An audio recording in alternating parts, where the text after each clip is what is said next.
drive whose representation of disability on screen. Welcome back to Artificial Radio, where we dive into the intersections of tech, pop culture, and society. Today, we're exploring the complex and often fraught issue of disability representation in media, with a focus on one of sci-fi's most iconic franchise, Doctor Who.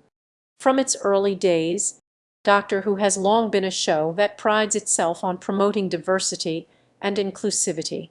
And while it's true that the show has made significant strides in recent years, its portrayal of disability is a mixed bag that reflects both the show's core values and the societal attitudes of its time. On the one hand, Doctor Who has a long history of casting actors with disabilities in leading roles. From Colin Thomas's portrayal of Duggan in the 1970s to John Barrowman's Captain Jack Harkness in the 2000s, the show has consistently shown a willingness to push the boundaries of what is considered normal on screen. However, the show's treatment of disability has also been criticized for being overly simplistic, relying on tropes and stereotypes that have become all too familiar in modern media. The tragic cripple or the supercrip, characters whose abilities exist solely to serve the needs of the plot, have both been endemic to the show's early years and continue to rear their heads in less prominent guest roles. Perhaps nowhere is this more evident than in the show's treatment of its iconic War Doctor, played by John Hurt. Introduced in 2013, the War Doctor is a later incarnation of the Time Lord who became corrupted by his own darker impulses and set in motion the events of the Time War that ravages the planet Gallifrey.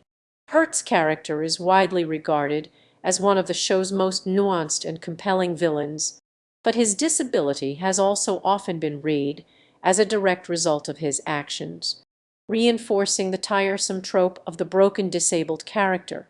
More recent episodes have taken steps to subvert this trope, particularly in the revival of Series 12 and Series 13. In the character of Dan Lewis, a widowed dad played by John Bishop, we see a new kind of disability representation on screen, one that refuses to apologize for or reduce Dan's humanity to his impairments.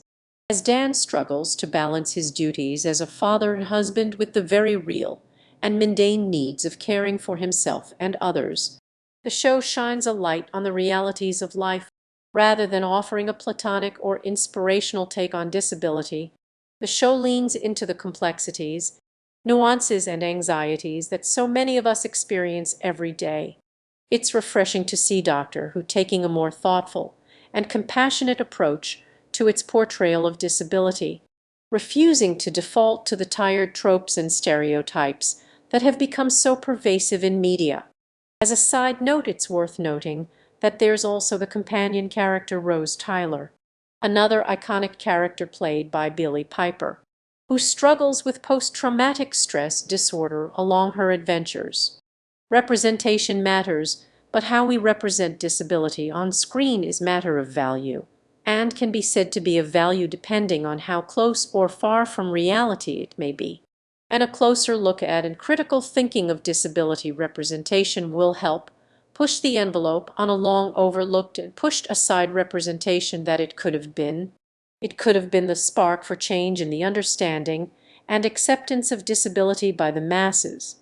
And yet there's still a lot more that needs to be done.